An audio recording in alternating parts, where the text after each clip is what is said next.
阿馮生，我呢支嘢都成年幾冇保養，咁幫手 check 一 check 啊，唔該。呢支你吹有冇問題啊？又好似冇乜嘢咁喎。冇乜嘢，咁我哋睇下啦，好唔好？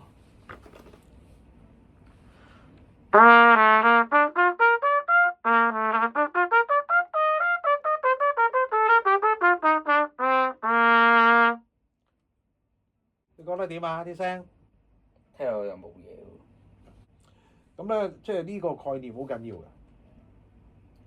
支嘢吹得到，唔表示佢完全冇問題嘅嚇。因為點解咧？我哋吹嘢咧，即係我哋有啲技術，然之後我哋練咗幾多年，咁啊個腦有啲印象。咁我哋吹嘢嘅過程，其實係我哋將我哋個心入邊想做嘅嘢做出嚟。啊，譬如我記得個喇叭聲係咁嘅，我自然就會將嗰啲喇叭聲做翻出嚟。嚇，咁唔表示支樂器係100%OK 嘅。嚇，咁如果到有一日你想做嘅嘢做唔出咧，咁其實支樂器好大件事㗎。你明唔明啊？咁所以我哋有陣時吹嘅過程入邊咧，樂器即係無可避免，譬如佢會污糟嚇，有啲部件會損耗啊，例如啲箭可能即係薄咗，咁啲對位咪差咗啲咯。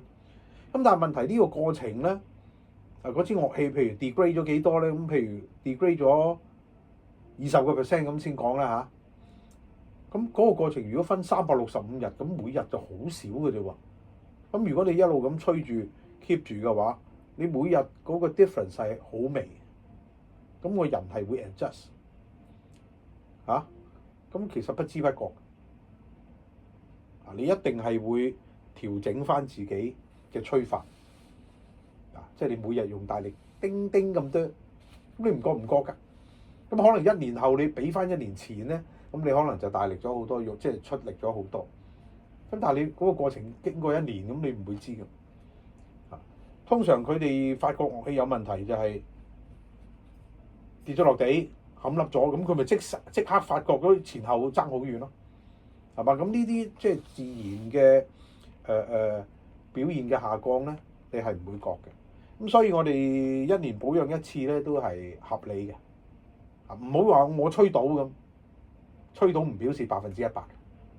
即係當支樂器譬如跌咗10零20%，你一樣吹到嘅，一樣吹得到。吹得翻你100%嘅嘢嘅。直到咧都好難嘅嘢，你先會即係覺得有問題。所以你話我本來個 high C 好容易，而家 high C 冇咁容易咁。咁當然有陣時係自己練嘢練得唔好啦。咁但係亦都要考慮下係咪個樂器已經好耐冇保養咁樣。OK？係。